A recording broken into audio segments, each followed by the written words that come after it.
लोकसभा में बुधवार को वक्फ संशोधन बिल पास किया गया, तो वहीं आज राज्यसभा में वक्फ संशोधन बिल पेश किया गया है, जो दोपहर 1 बजे से शुरू होकर करीब रात 9 बजे तक इस बिल पर चर्चा होगी। वहीं जरूरत पड़ने पर चर्चा के समय में बदलाव भी हो सकता है।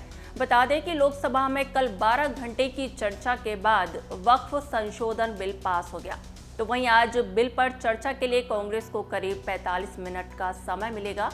पार्टी के प्रमुख नेता वक्फ बिल के विभिन्न पहलुओं पर अपनी राय रखेंगे।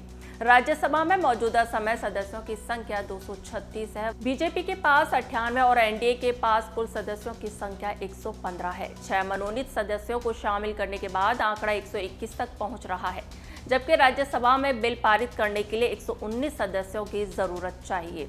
वहीं केंद्रीय कानून मंत्री किरण रिजिजू ने राज्यसभा में वक्फ संशोधन बिल 2024 पेश किया। केंद्रीय अल्पसंख्यक कार्य मंत्री किरण रिजिजू ने आज राज्यसभा में वक्फ संशोधन विधेयक 2025 पेश किया। इस विधेयक का उद्देश्य वक्फ संपत्तियों के प्रबंधन में सुधार लाना और ये किसी धार्मिक व्यवस्था या स्थल में हस्तक्षेप नहीं करता, बल्कि वक्फ संपत्तियों के प्रबंधन से संबंधित है। रिजिजू ने विपक्षी सदस्यों द्वारा विधेयक को असंवैधानिक कहे जाने पर आपत्ति जताते हुए कहा कि बिना ठोस तर्क के आरोप लगाना गलत है। उन्होंने उदाहरण देते हुए बताया कि यदि ये विधेयक नहीं लाया गया होता तो संसद भवन समेत कई महत्वपूर्ण स्थान वक्फ बोर्ड के अधीन हो सकते थे। विधेयक में वक्फ बोर्ड में 4 गैर मुस्लिम सदस्यों की नियुक्ति का प्रावधान है, जिनमें 2 महिलाएं होंगी।